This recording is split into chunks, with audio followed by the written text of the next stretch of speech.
CataractCoach.com podcast series, episode number 170, with Dr. William Tannure. Resilience, martial arts, mastering surgical complications. This is a really fun episode. You're going to love it. Welcome back to our Cataract Coach podcast. And today I've got a very special guest from Brazil. That's Dr. William Tannure. Welcome to our podcast. Thanks, Doctor. Thanks for having me.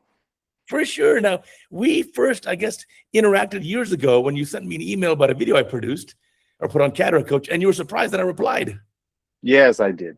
And you replied a lot faster than I expected, so I found that awesome. Thank you. Yeah, unfortunately, I spend too much time on my computer. That's the problem there. Now, tell me about your path in ophthalmology. How did you choose ophthalmology? What was your background? Where do you train? What do you do now? Okay, long story short, my father is an ophthalmologist here in my city. And the city is? Petrópolis, it's in the state of Rio de Janeiro. Okay. And since I was a young one, I experienced a lot of ophthalmology because of his private practice. And I remember that when I was kind of 5 or 6 years old, my mom used to drive us school to his office, and we wait here till he stopped doing the practice on that day.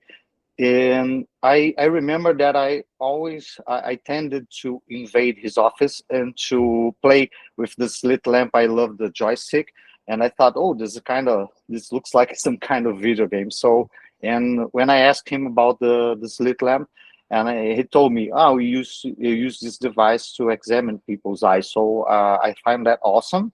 And some years later, he returned home, and he showed us a videotape. The younger ones, they don't know what is this nowadays. And he showed me an extra capsular surgery. So I found it fascinating, that thing coming out of the eye with that big incision. And I said, I want to do this for the rest of my life. So when I started med school, I had no plan B. I just wanted to be an ophthalmologist, and that's it. So I graduated in kind of like 2005 and started my residence in the next year. Okay, so you've been in practice now then more than 10 years, quite a while. It's like I finished residency. It's like 2008, so it's kind of almost 20 years to now.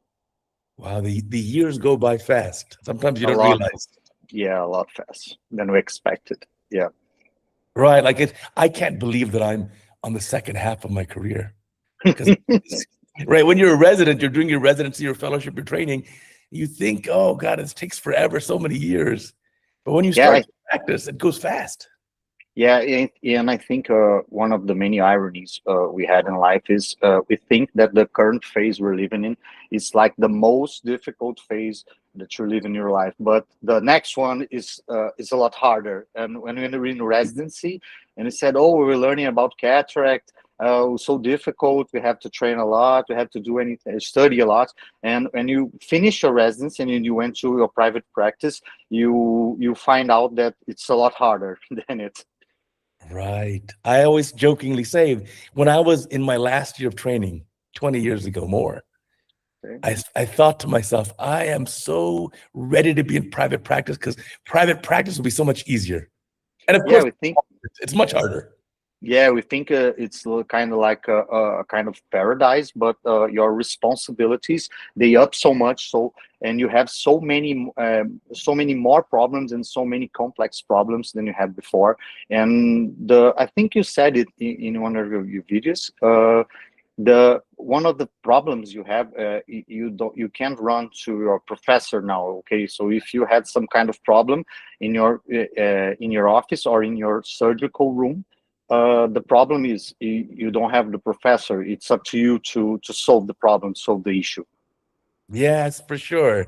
I say, when you're in your practice in the future, I tell the residents, when you're in the future, 5 years from now, 10 years from now, you'll have a complication, a bad problem, and you look to your left in the operating room, and you look to your right, and there's nobody. There's just nobody. Right. Yeah, there's nobody. And also, one of the problems I used to tell residents these days, people tend to think that when you finish the residence, residency, you're completely be capable of solving all the issues you came by. And most of the issues you learn it the hard way. Okay, you have to deal with the problem on that you have to deal with that hand and you have to solve it. So you're not fully ready to do, especially surgery. It's a thing that most of them, they don't understand. They think, oh, I'm going to finish residency and okay, I'm ready, I can do it. And no, you do know some surgery and you do have some experience, but you're not a problem solver, as I used to tell them. To be a problem solver, to be the one who doesn't look after your professor, you have to take some more years in practice. That is very true. Very, very true. You'll learn more in your first 5 years of practice than all of your residency and fellowship combined. The Yeah. residency fellowship only teaches you the very basics. That's it. Yes. Yeah. And when you have some kind of the main issue in regarding surgeries in residency is the complication things. Okay, especially capsular rupture. Okay, so when you have those complications in residency, you had a professor to help you solve them. Okay, and after that, as I said before, you don't have this one. So when you have those complications, and you have to deal with them. And also, I'd like to say, uh, if you have some kind of problem and you need another ophthalmologist, another specialty to deal with your problem, just kind of retinal specialist, you just, oh, okay, I refer to you and please solve it for me. And when you're in your private practice, the patient, you can call, of course, other specialists, but the patient looks to you and say, doctor, how can you solve it? So the responsibility ups a lot, and it's a main issue that's a lot of people have difficulties to deal with. Yeah, these are such important kind of philosophical issues that we sometimes don't teach enough in residency. Now, you're a professor, you're teaching residents every week. Tell me about your academic role. Okay, I graduated here in my city as well, and I did my resident in Rio de Janeiro, in the capital. So after I finished residence, I did one more year in my hospital. It's called Hospital dos Servidores do Estado, and I did one more year in cataract. So, and I had, as I said before, I didn't have any plan B. I would like to do not only ophthalmology but also cataract surgery. But I had a very keen professor, a guy who taught me a lot about surgery, about life. And he told me, you should do some kind of retina. I mean, what? I thought, I said, it's how can I say, I couldn't thought about it at the time. Yes. And I said, why do you want me to do that? I said, oh, you don't have any, I live in a small city compared to the capital, to Rio, okay? And at that time, we didn't have any retinal specialists in the city. So if my father did a cataract surgery and he got some kind of complications, he would refer to a colleague in the capital. So the logistics about that is kind of complicated and difficult, and helps and makes the relation with the patient kind of strange, because the patient said, oh, you're going to send me to another doctor in another city, in another clinic. Okay, so, and he told me about that. You should know, but because you can solve it if you do the retina, especially the surgical part of it, you will be able to solve it, your cataract issues, without calling anyone. And I thought about that. I thought a lot about that at the time. But I asked him, but I can be a cataract and a retinal specialist. And he said, why? Yeah, why not? You just have to study a lot harder and have to go a lot harder than most of people. So I said, okay, I'll try it. So I went to a congress there. It was in Rio back then. It's like kind of 15 years ago. And I watched some cases of, especially of surgical retina for some specialists, and I was intrigued by the surgery. We didn't, at that time, we didn't see much of vitrectomy in our service. We have it, but it was, we did so few surgeries. We saw few surgeries back in the time, and I got really fascinated by it. So after I finished my last year on my residency, but my cataract fellowship, I searched for opportunities in surgical retina, and I went to Goiás. It's another state in Brazil, under the tutelage of Professor Marcos Avila. I think you know it. And I spent two years in Goiás and I did the surgical retina. So When it was 2012, I went back to Petrópolis, to my city, and started my private practice doing not only cataract but also vitrectomy. Yeah, it's very useful for complicated anterior segment cases. A lot. You have a trauma case, you have a dislocated IOL, to be able to do a nice 3-port pars plana vitrectomy. It And helps I a don't lot. have that skill. I never learned it. So now, but luckily I'm in a very large city. Los Angeles is very large. And so Yeah. I have retina colleagues who will do a case with me. But you're right. If I look back, maybe 25 years ago, I should have spent an extra year or two doing a retina fellowship also to get better skills.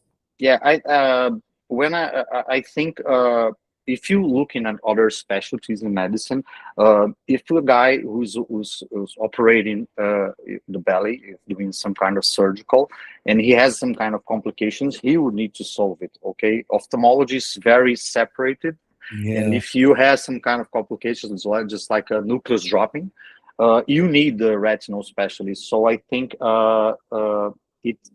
when I learned about how to solve those issues, I got much more secure in doing cataract surgery, and my arsenal of dealing with complications widened a lot.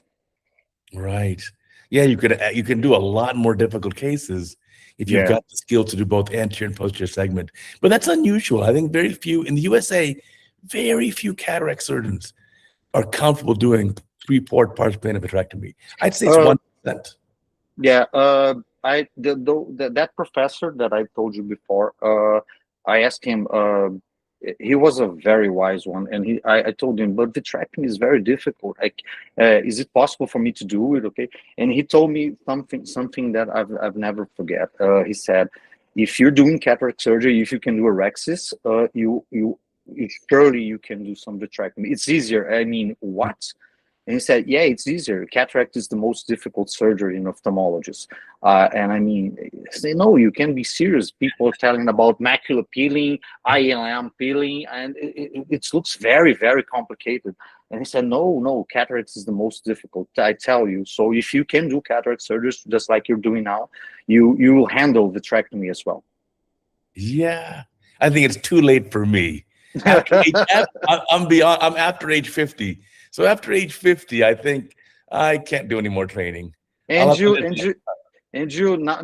you got Dr. Prasad to got your back on it, okay? Right. So if you had any complications, you just call him. He's your friend, and he'll take your nucleus off. Right. No, for sure. And even I have other retina colleagues. Dr. Prasad is amazing, but I can even do combined cases the same day. If it's a complex case, I'll say, why don't we do the case together?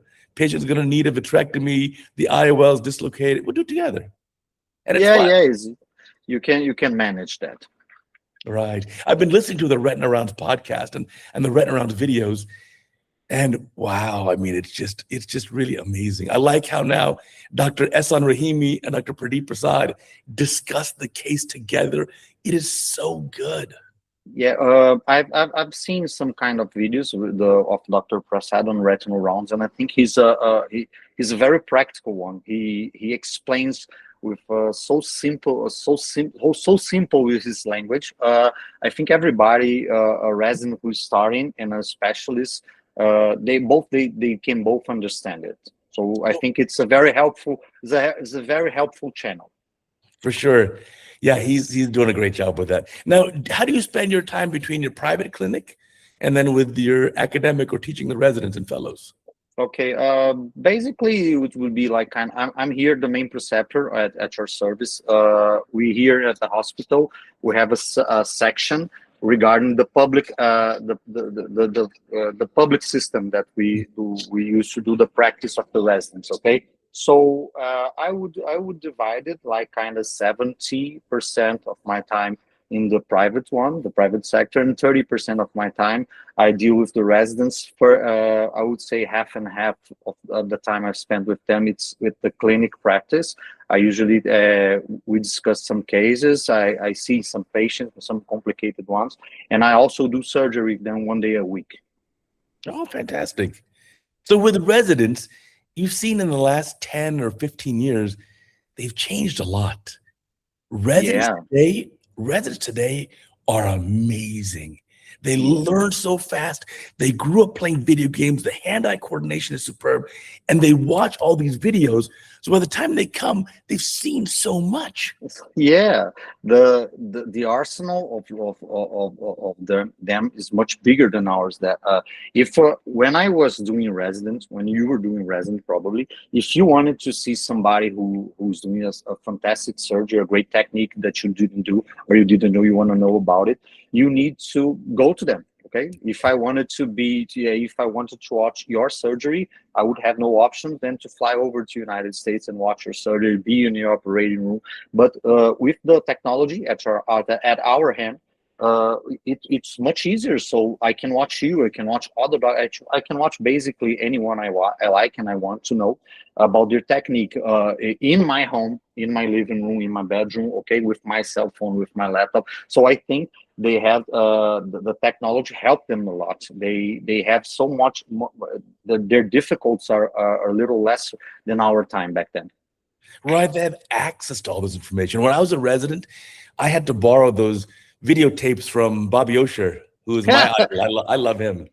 Yeah, I read his book, The ABCs of Real Surgery, and he had lots of photos of him editing videos in their videotape. I don't remember that. When I was in the last years of the residency, I remember that we used to record the surgery videos in CD. Okay, we don't do that anymore. Right. Right. When I first started my practice, I used to record surgeries on DV tape, digital video tape. Then after 5, 6 years, then I went to DVDs. Yes, and it's still low definition.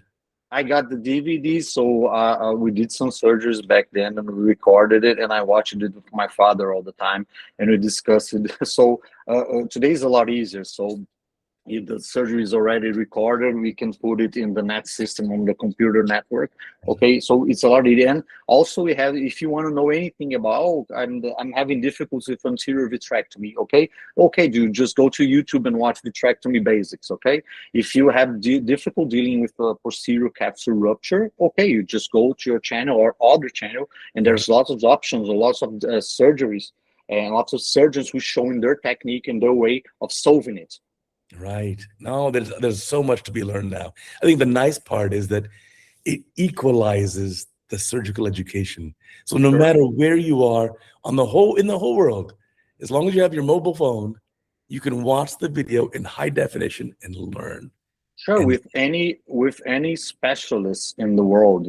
I mean, I can watch you, I can watch Deepak Magur in India, and anybody I want in Japan, anywhere I want. So the technology, as I said before, it helps us a lot.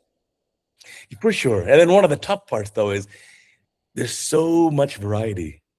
Like if you go to YouTube now and you want to say, okay, I want to show me a white cataract case, there's got to be thousands and thousands of videos. Yeah, there's a term that the people used to use nowadays. It's very interesting one. So we have a lot of information and a lot more that we can digest. And there's a term that they use called brain obesity. So we had so much info. So you have to be able. It's a main skill we all need nowadays. You have to be able to filter those information and to get what is important, what's really important for you. Yeah, for sure. A lot of information out there. But it's also quite impressive that the residents today learn everything that we learned, plus all the new things in the same amount of time. Because in the last 20 years, how many new things came to ophthalmology? They learned all that also, plus the old stuff. Yeah, I started the residency. They're starting to developing the foldable IOL. So I started phaco using rigid lenses. So it's very different. The phaco was much more harsh than it was now. It hadn't got any torsional.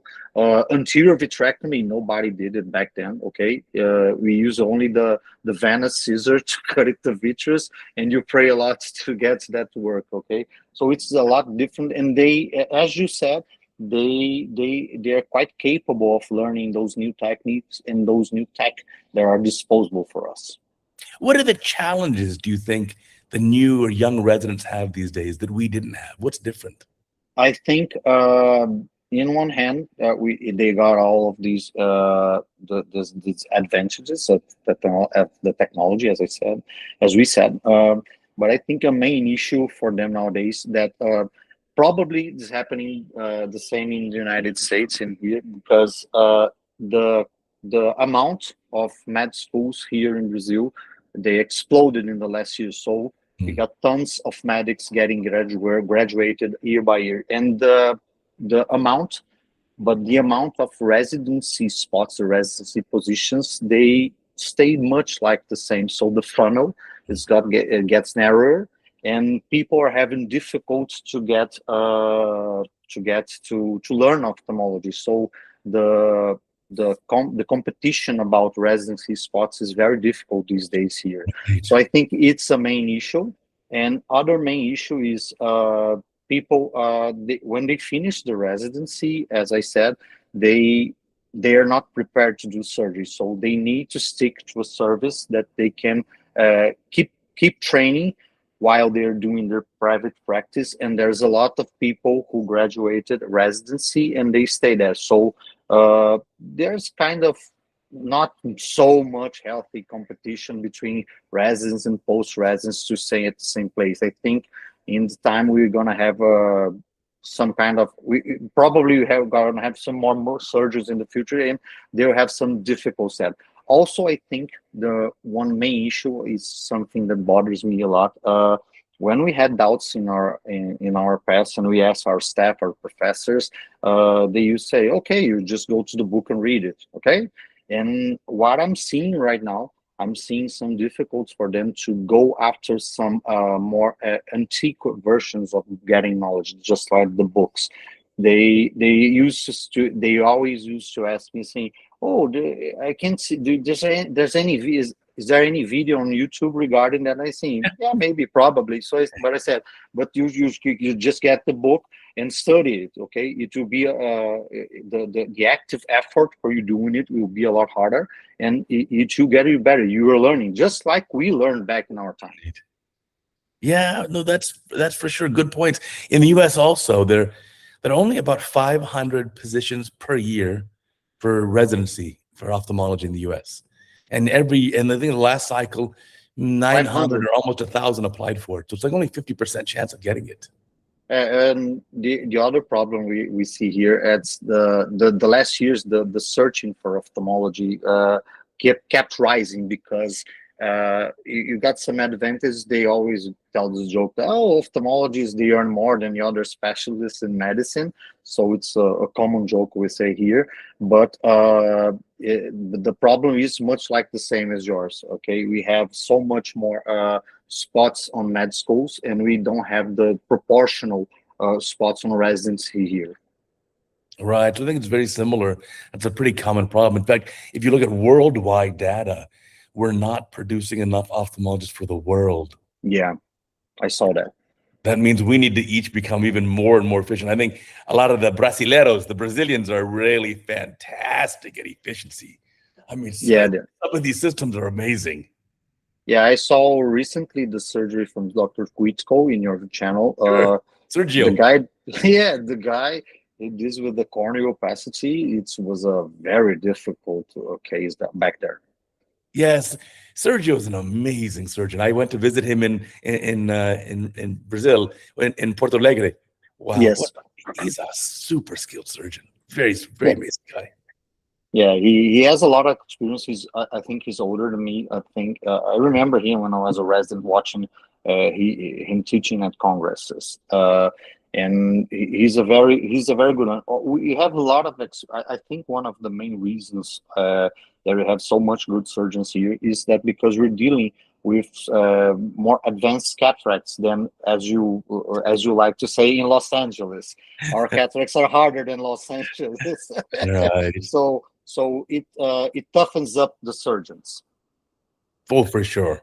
That's absolutely for sure. I think for me, normally Beverly Hills cataracts are pretty straightforward, but in my case, I get referred a lot of patients. So I still do a dense or brunescent cataract or white cataract every week.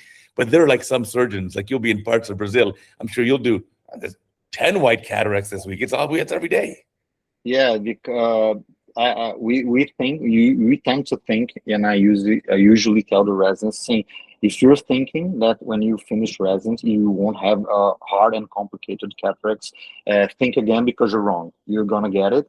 People come to your office asking for you to do surgery in these complex or difficult cases, and you need to deal with it. You don't have any options back there. So. And when time passes, I'm in this game kind of like 20 years, as I said. Uh, you kept people tends to come to your office because you're a specialist and your fame kept rising, and they came with much more harder cataracts. I mean, not much harder cataracts, complicated cases, and it's one of the main traits you have to deal with. Okay, it's you can run from it. That is true. Now, later in my career, I get a lot more very difficult cases, more than I did 10 or 15 years ago. Yeah. And so now patients will look online. Oh, they know they have a very difficult case. Yeah, and they do some little homework. They look it up on Google and they say, "Oh, I need to see this guy." Yeah, they see your name on the internet, and they say, okay, he's a specialist. I had a complicated case, and we're seeing these days another main issue that our colleagues, many of them, they are trying to run away from these complex cases. People don't want to be bothered by it, so they tend to operate, to do surgery in the more the cases with the medium difficulty, and if they have some kind of problem, small dilation, brunescent cataracts, just like you said, they tend to refer to another specialist. So those things tend to concentrate on us. Right, that's true. For me, the most stressful cases are obviously like zonulopathy, Yeah, but I think for me, it's the nanophthalmos, the very yeah. tiny eyes. The amount of stress with those cases is so high. It's just, Fortunately, they're kind of rare comparing to the older cases, but nano, they are tough cases, and we have to manage. I used to say, we don't do what we want in those eyes. We do what the eye permits us to do. right. That's the truth. If you're dealing with some kind of cases, saying the eye permits some things for you to do. You don't do whatever you want in those cases. That is true. Yeah, and even more difficult, even the refractive outcome, as you know, on those tiny eyes, it's just so inaccurate.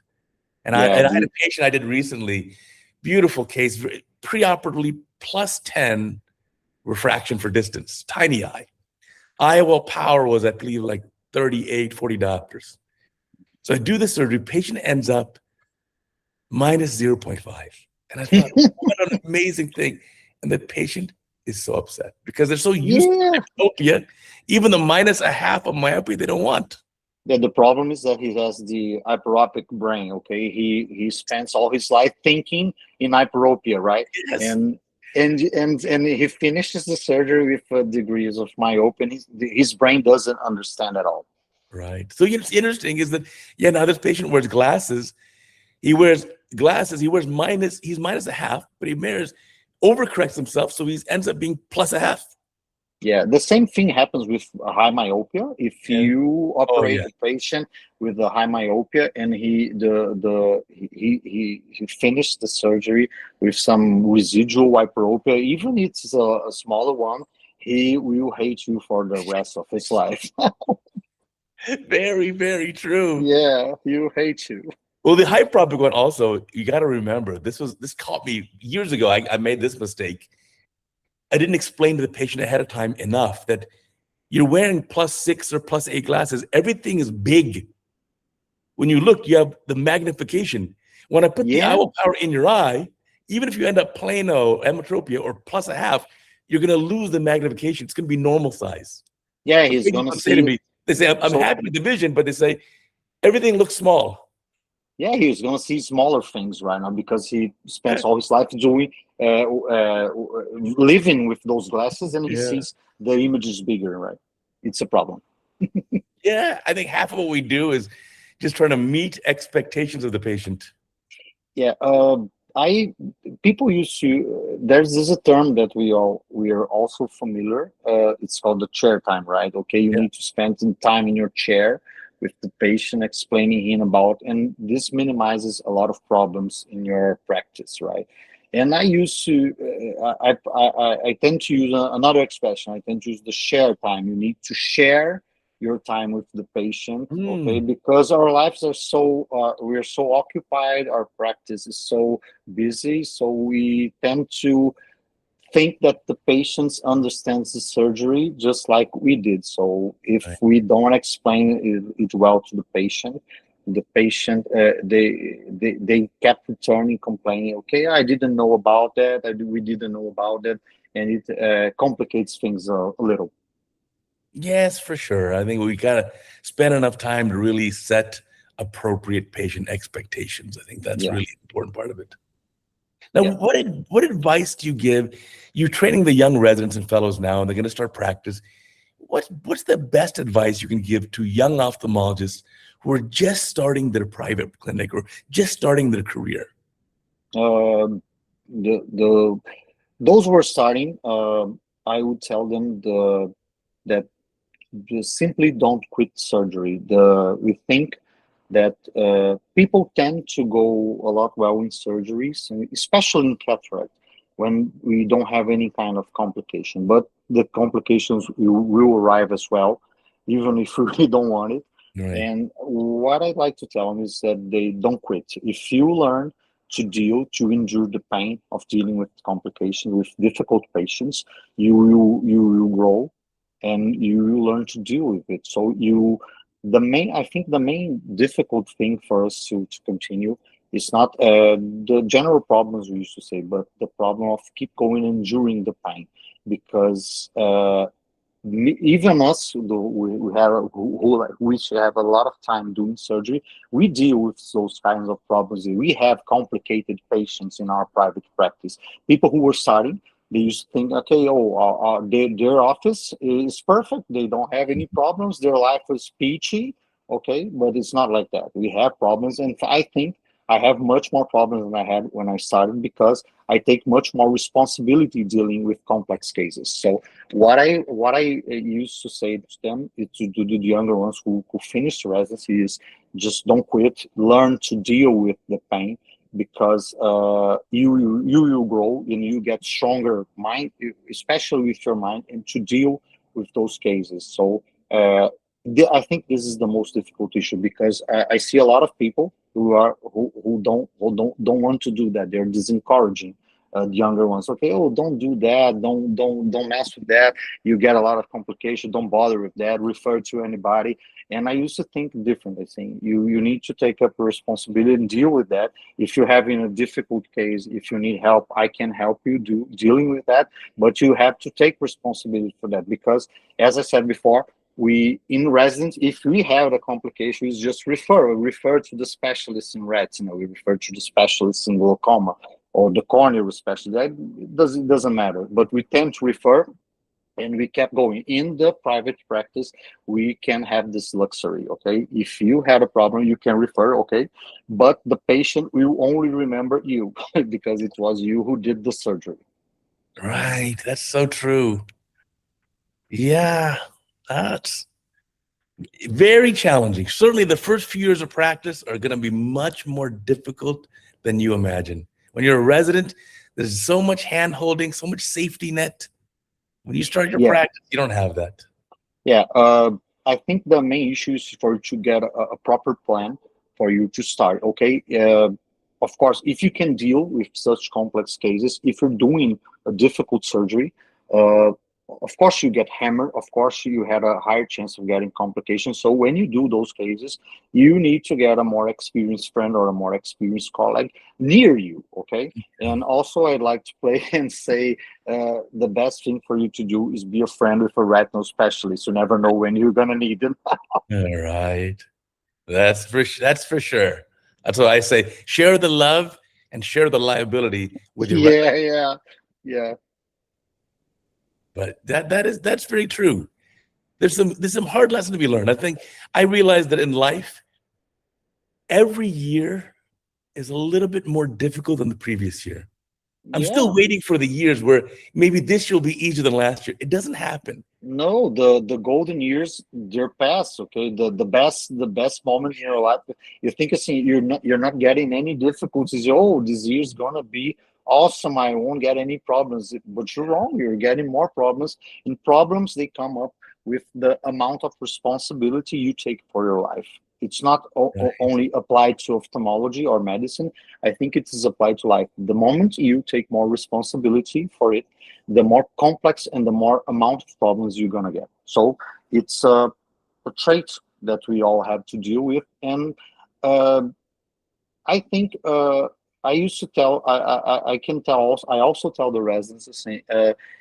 If you're going to the cataract surgery only thinking about the money, because if you're doing surgery, we tend to earn more. Okay, that's basic. Okay, we're doing more riskier things, so we tend to earn a little more. But if you are going to the surgery only thinking about the money, the surgery won't do well for you. Okay, because when you get complications, you're going to say the money I'm earning, it isn't worth the risk.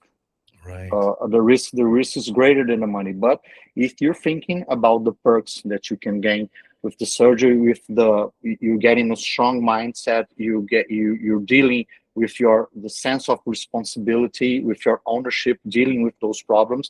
I think those capacities, those skills, they're gonna expand for all out of the operating room. And they're very useful for you to all the very other aspects of your life. Yeah, for sure. For sure. And then once you think of your problems when you're young, when you're doing your training, is only ophthalmology related.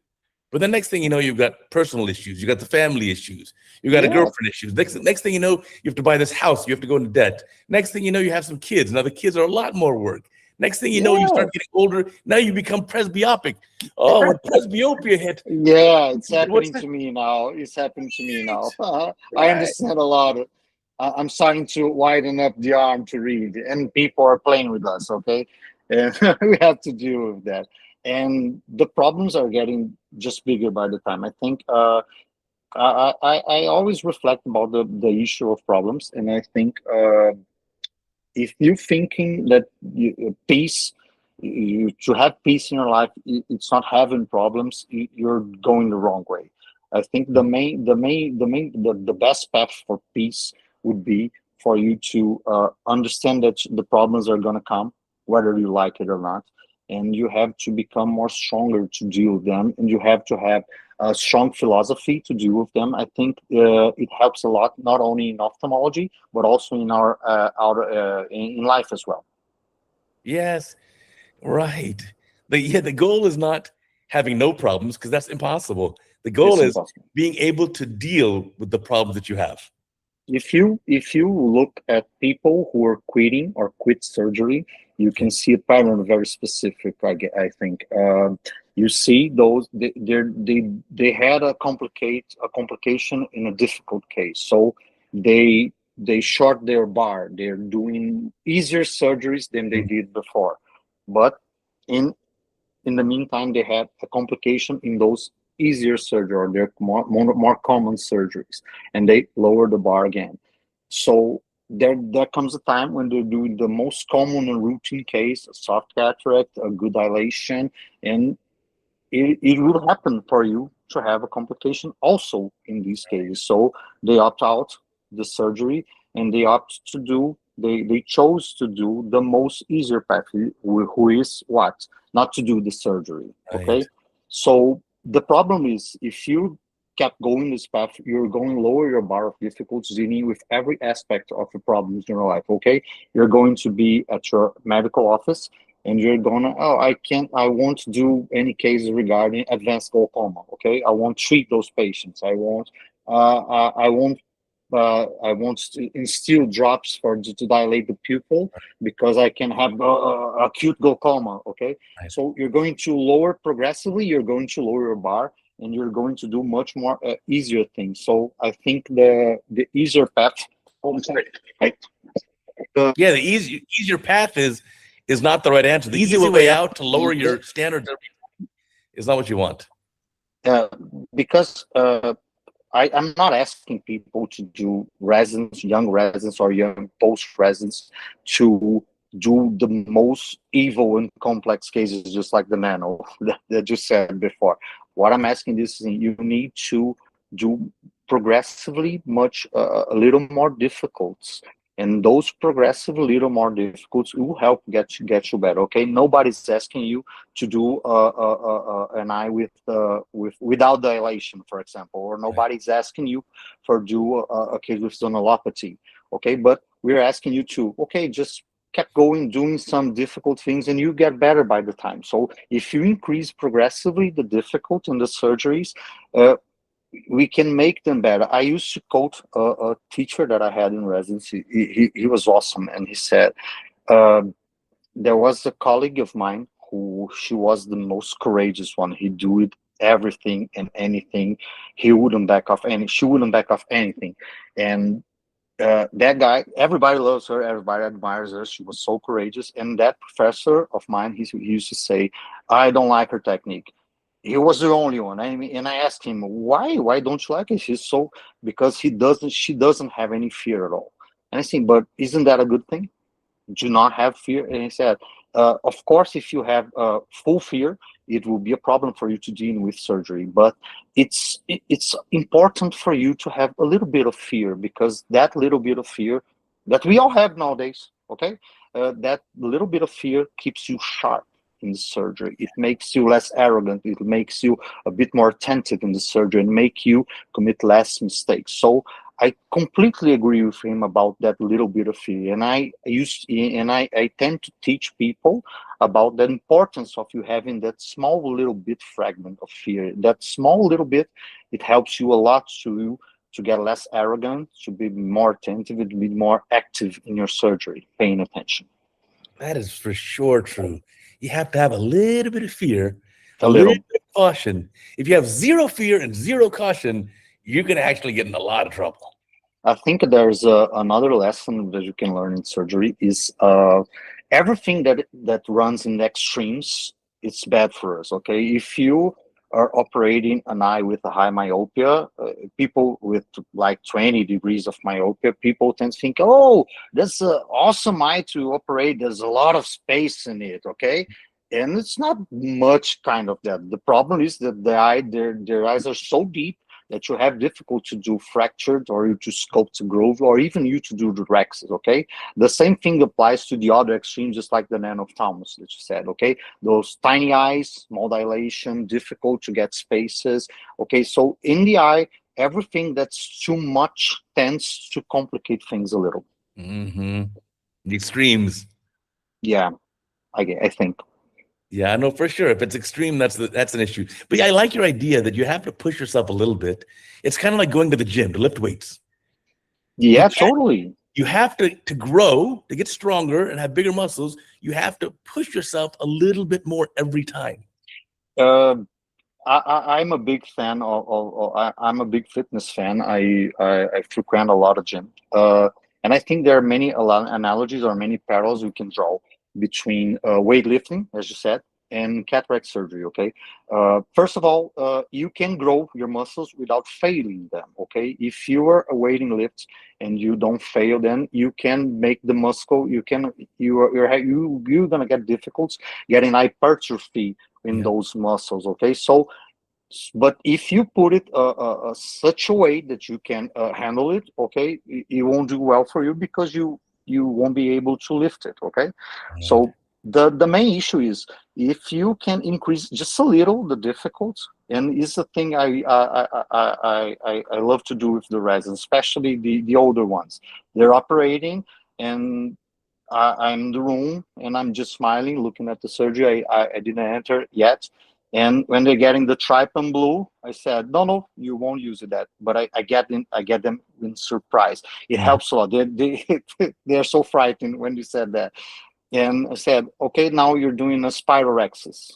Okay. I will never ask a resident of the second year to do that, who's learning to do orexis, to do a normal routine cataract surgery. But the older ones, the more experienced ones, I used to do that. And this element of surprise, this introduction of the surprise element, it helps them a lot because they learn how to get tougher with the surgery.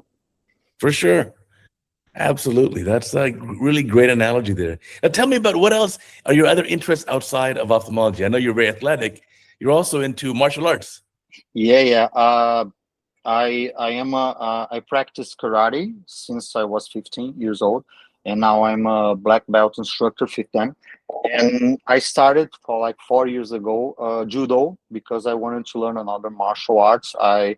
I thought I was becoming a little softer, a little more comfortable with the karate, and I started judo with karate, and it's a very demanding endeavor, and I'm having uh, a, a lot of pain, a lot of fun with it because I'm getting a little hammered yet with the judo, and the thing I chose judo because it's very different from the karate. Okay, it's another different kind of martial arts, and I think the martial arts would be the practicing of martial arts. It's one of the most important things I've ever decided in life, and I think the martial arts as well, they help me a lot dealing with the problems regarding my medical practice because as I said, we had a lot of perils there. Both surgery and martial arts, both are so much demanding, both require a lot of time, a lot of practice, and both cause you a lot of pain. Okay, you got to go in martial arts. You got physical pain as well, but the mental pain that you got is kind of harsh as well. And I think I practice a lot, and I used to tell, and I suggest to people to do it because you get many benefits from martial arts. I think because one of the obvious perks on it is the physical issue. Okay, you got more healthier, you got more thinner, but I think you get more confident when you learn how to deal with violence, the possibility of violence with another people. Okay, I never encourage people to practice or to use martial arts without the means of self-defense. But when you have a situation when some people show hostility to you, physical hostility, you're not you know you're able to defend yourself. So it helps you being more confident and also be able to deal more with those chaotic situations that they can happen all the time. Now, tell me, I don't know, what is the difference between karate and judo? How are they different? How are they similar? Karate, both are Japanese, okay? But karate is kind of like a striker one, just like Muay Thai and boxing. You use your fists and also your feet.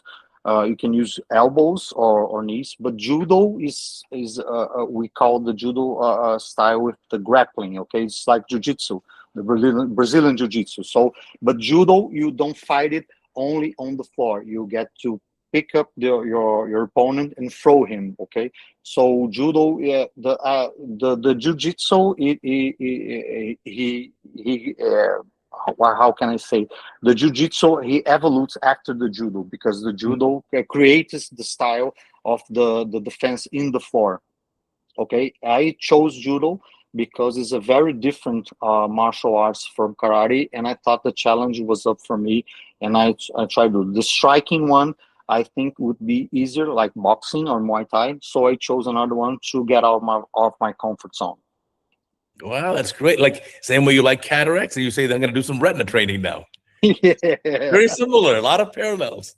I think when I started judo, I was in a time of my life that I was in a very comfortable position in everything I did. Okay, I have experience in karate. I'm still learning, but I have much less to learn than when I started. Okay, and I used to train people there in karate now in our dojo, and my private practice was doing quite well back then. And I started to become a little more preoccupied with those risks, with those, and I started to become more centered in my comfort zone. And I used to say that our comfort zone is not a circle; it's like kind of a spiral which is rotating, and we need to get pushing you, get forcing it for in forward, because when you don't do it, you get complacent. It's like running a treadmill, if you think about it. Okay, if you stay still on the treadmill, you're gonna get pushed behind. Okay, so you don't have any options about that. So I think that we all need to push forward our comfort zone, even if it's outside of ophthalmology, because it helps us a lot to grow in every aspect of it. And I think you can just separate the professional aspect of your life, the ophthalmology, with those aspects. I think they tend to correlate. Okay, so I can think of me in my private practice, in my routine day of surgery. I can think of me doing what I do now, like a lot of surgeries in one day.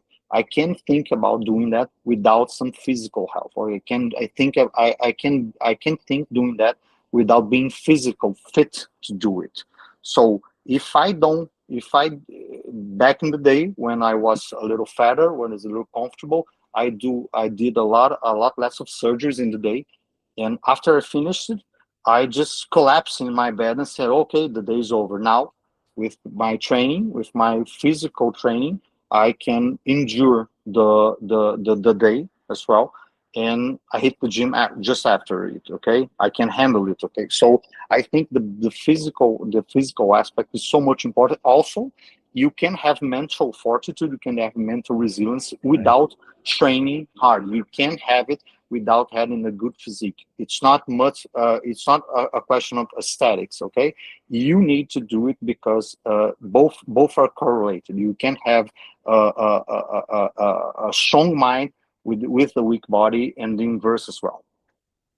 Very, very true. A lot of parallels between the two, A lot. for sure. It is, yeah. I think it's an important part of having a good long career is pushing yourself, but also it's the consistency.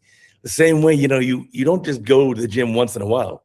You've got to No, make a plan to go every single week, many times a week, and stay with it. The consistency is what pays off. and you can expand this for all of aspects of life. If you're analyzing the cataract training, just like we're saying, uh, you can be an amazing surgeon. We use an expression in Brazil that the older ones use it, just like my father. They used to say, "Oh, he can operate because he doesn't have the hand," which means the talent, the natural manual skill for him to do it. And I think I used to say that manual skill is worth nothing to the prepared. The only thing that matters is for you to keep going the game, keep pushing it. Okay, Mhm. there's a good author. I think it is American. That Malcolm Gladwell. Yeah, He One of his books he's saying about the 10,000 hour rule, yeah. which he means. I think Robert Greene just said that. He says, if you want to be master in anything you want to do it, you need to practice for 10,000 hours. It applies to everything we do in life. It applies for you in martial arts. Yeah. It applies for you in cataract surgery. Okay, if you're practicing and you do a very good surgery in your first time, okay, you have that hand, you have that talent. Okay, that will mean nothing if you can practice. I always used to quote an example of another colleague who did residence with me, that he was amazing. He was a beast, and he at his first surgery, he was doing an extracapsular surgery. He did it all by himself. Nobody helped him in that surgery. And I thought, man, the guy's awesome. He will be a master on it. And I think some weeks have passed, a month, kinda. And I asked him when we were taking breakfast together, say, hey, how's it going? How's the surgery? You're kicking ass again, right? And he said, no, I just quit. And I mean, why? Why? You did you have any complications? Do you have any problems in the surgery? And he said, no, everything was just fine. So why did you quit? And he said, I think I don't want to handle the pressure with cataract. I think it's too demanding for me. So he's for me the best example that the hand, as my father used to say, the hand means nothing in surgery. I think the hand is like running. Uh, I think everything we're doing is like kind of ultra marathon. It's kind of 100 kilometers. The guy who has the hands, he starts like 100 meters before everybody. But okay, he has to run 100 kilometers, even that. Okay, so I think the talent, the manual thing, the hand that said, it's much less important than the stomach. Of course, it helps, but if the guy has though that the talent and he practice, he has discipline, he has the method, okay, he'll become a great surgeon. Okay, we all know that. But the experience I had dealing with those guys, those handy guys, they tend to be a lot more attentive than the less handy ones. They tend to think, okay, I have ability, I don't have to train a lot. Okay, and I see it happens a lot. Yeah, that's true. It is not easy what we've done. We got to work hard at it. It's a mental game, it's a physical game, and it's a long game. The It's not most right. the most important thing is not the hands, it's the stomach. You need to stomach the things that you're gonna have to endure. Okay, if you have the stomach, and the stomach also with the hands, the stomach can be trained as well. When I teach, I say we have. I think there's a 3 pillar method where I teach with. I call the 3 M's. Okay, it's the mind, it's the method, and it's the many. Okay, many is the train. You need to train. If you don't train, you can do it, but you have to prepare your mind. And people used to say, "But what if I don't have the strong mind?" I said the mind can be trained as well. There's a very good study in psychology. I think I read it in a good book called The Art of Resilience. And the guy, the Ross Edgley, is a British author. He said, two psychologists, they study, and they call the study the habituation of stress. It's a very interesting one. And I think it's very useful for us in our profession. In this study, they submit they submit people to a stressor stimulus. They don't specify which one was that. Okay, and he realized that the results would be one group would be less reactive to that stimulus in time, and the other group would become more reactive to the stimulus. When they analyzed those two groups, they found something quite interesting. They couldn't find any biological factors regarding them. Okay, they didn't say genetics, biochemistry, anything that could justify that. The only factor, the only variable that they could find that could separate those groups were the interpretation of the process, the subjectivity. Those people who said that stressor, that stimulus will get me stronger, they got stronger. And the other people, I can't handle it, it's going to get worse, they got worse, they got more reactive with that stressor. So I think the mind could and can be trained if you taught people. So the main issue would be you can put a lot of difficulties for the guy who's starting. You can ask for a resident in the second year, okay, just do it a Bernese cataract, okay, or a white one. We all agree with that. But if you put it a little difficult, a little more difficult, you're adding a little more difficult, he will get better. And that's why I strongly advocate that we should all train in regular eyes, and we should avoid, of course, you should initiate with a simulation.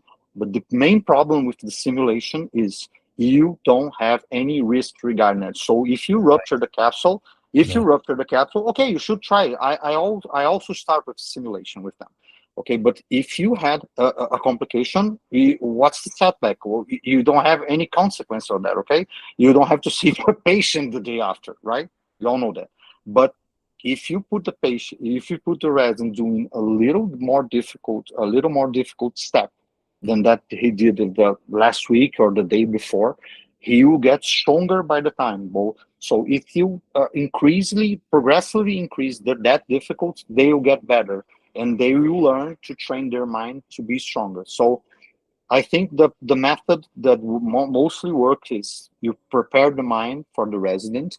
The method, I think it's a very, very, very important issue, because I remember when I was doing surgery, the first ones, and I asked a teacher when I was doing Rexes, and I said, how am I supposed to do that? He said, you put the forceps in the eye and just rotate it. And I said, but how? I said, how? He All said, right. how can I do that? I said, no, just put it, just close the forceps and do it. Okay. It's easier. Well, okay. That's how so I think the method needs to be as simpler as possible. I think the method you can use with your residents should be you have to, a no medical person has to understand what you're doing. If the method is simple, uh, they will understand. And people tend to confuse simplicity with lack of complexity. Okay, sophistication, as Bruce Lee used to say, is the most. I think he said is the most. Simplicity is the most sophisticated form of teaching. I think it was a quote of him. So I think the method would be simple. It should be precise. That's a thing that I insist a lot with them. And the last part would be the main, or the training. Not this tripod approach. It doesn't work separately. Okay, if I wanted to learn the guitar, I can't just pick. I just can't pick the instrument and just tap in the chords Yeah. to learn the song. I need to have a method. Okay, I need to know which chords do those sounds. Okay, I'm not a musical guy. But if I don't have a method, I can train as many hours as I want, but I don't get results. So I think you can teach anything, not just cataract surgery, but also anything in life. You can teach without getting a simply method. Okay, without the problems of dealing with the mind issues, and without the practice. Karate is just like the same. Okay, you have to train a lot.